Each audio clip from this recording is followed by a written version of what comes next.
What's up, cinephiles? Welcome back to the channel. For today's video, we'll be talking about a ballsy and a woke coming-of-age film from Netflix. This one is directed by the comedian actress Amy Poehler. I'm talking about MOXIE. The movie stars Hadley Robinson as Vivian, a low-profile high school student who flies under the radar until one day she decides that she can no longer stand for this misogynistic status quo that this high school of hers has. So she decides to start an uprising secretly by creating this magazine plastered with slogans about female empowerment, some pictures here and there, and she decides to distribute it anonymously to her classmates. So before I continue with this review, why don't you guys please show your support to the channel by hitting that like button and subscribing to us for weekly reviews of movies and TV shows.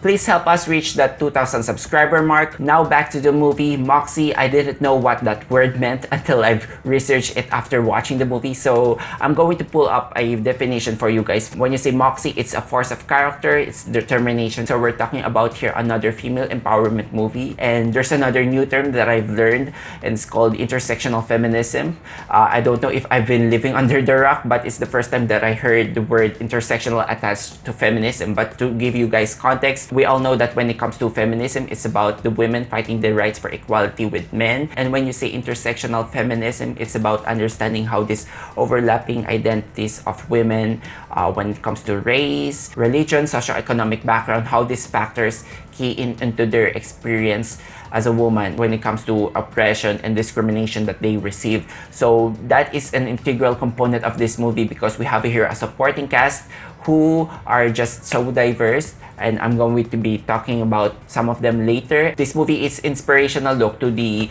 young women activism because it's about taking the baby steps that you need when it comes to speaking up for yourself. It's nice to see how these early stages of empowerment play out, and you know, these little things that they do in the high school, they will eventually have an impact in their lives, in their adult lives. So it's nice to see these girls finally standing up for themselves. This will really resonate to a lot of young girls who feel like they're being burdened by these unwritten rules of society, and as a whole how that simple act of speaking up can make a difference not only to your life but also to the life of your friends. So it's nice to see the camaraderie, the girl power, and all the goals that they can achieve with the power of this female friendship. So I think a lot of young girls here will be inspired to find their own voice and also to create the change that they want to see. It's not as simple of men versus women. You know, I would hate for that movie to go on that route, and thankfully it does not. It's more focused on tackling the attitudes, those passive-aggressive behavior, those attitude of indifference that we have as a society when it comes to dealing in this sensitive subject matter. And you know, we can see that being embodied in some of the characters. Like there's a principal here. Someone reports an harassment activity and she responds in her defense that when you use the word harassing, that won't really entail good because that would require her to do a lot of stuff. So she's being evasive about the issue here. But you know, the most obvious villain here would have to be the one played by Patrick Schwarzenegger as Mitchell.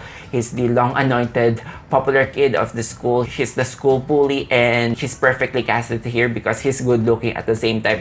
He's so annoying that you want to punch his face. Now to some of the things that I'm mixed. I would have to say sometimes the movie takes this simplistic approach of laying out what should be done. They're talking about smashing the patriarchy and speaking up the truth, but the movie has to realize that speaking up the truth is not as simple as it seems. It's actually complex because you need to exercise your freedom of speech within your rights, respecting other people's boundaries. And it came to a point that, you know, these girls start to exhibit disruptive behavior. They begin to bullying some of their former bullies, and they began vandalizing the schools and the walls, putting stickers and paint. And this is where the part where I think some of the older generation here might disagree because they find it too disruptive.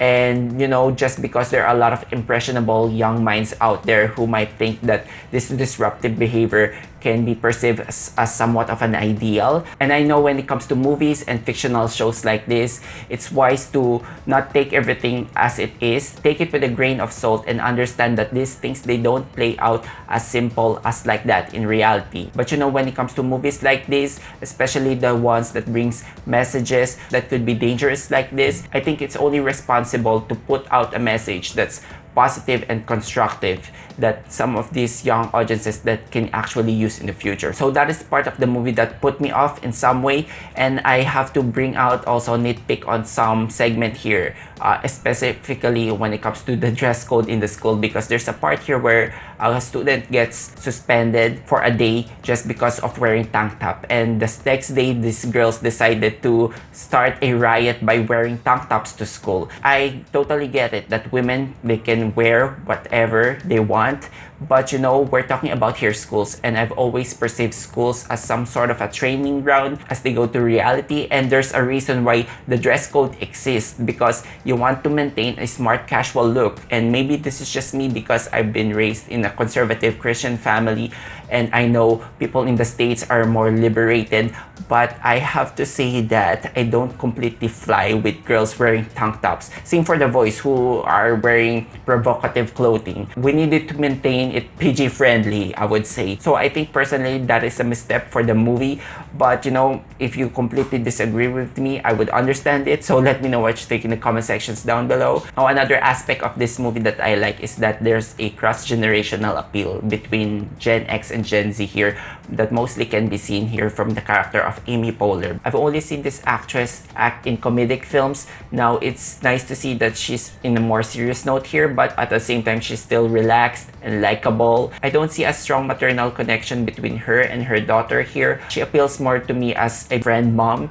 because it is gleaned on early in the movie that she used to be the riot girl, and now she passes that legacy to her daughter. And for Vivian here, I think she has a wonderful arc. She is finally getting an awakening because she is this privileged white girl. Even though she's low profile, sometimes she's oblivious to the plight of other girls her age are experiencing, who have different race, orientation, you know, the things that I'm mentioning earlier when it comes to intersectional feminism. And the supporting characters here are so diverse. We have here a transgender, we have here a disabled girl, we have here a Latina, a black woman, an Asian. Sometimes it begs the questions that this movie could have been more powerful if the focus would have been more on them. The perspective is told on their story and not from the perspective of a white female. This movie tries to cover a lot of progressive points. It has a lot of blanket of issues when it comes to examining the white privilege, giving voice to the diverse cast that I'm talking about, and also that culture of silence, of being indifferent, how it affects negatively in the overall picture. And not only that, by the end of the movie, it tries to introduce this rape subplot. It's not necessarily a bad thing, but the way they've angled this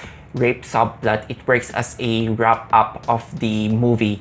And I felt like that issue alone is sensitive and it needs a bit more time. But you know, overall, I enjoyed watching this movie. I think this movie is light and endearing. It talks about female empowerment, serious issues about harassment, but it maintains this light tone, not unlike 13 Reasons Why, which not necessarily because it has a drearier tone, just because this one is more fun and light. I think this will appeal more as a crowd pleaser. When it comes to the comedy, to the laughs, there's nothing really much here that will send you rolling on the floor because of laughing, just like Booksmart for that matter.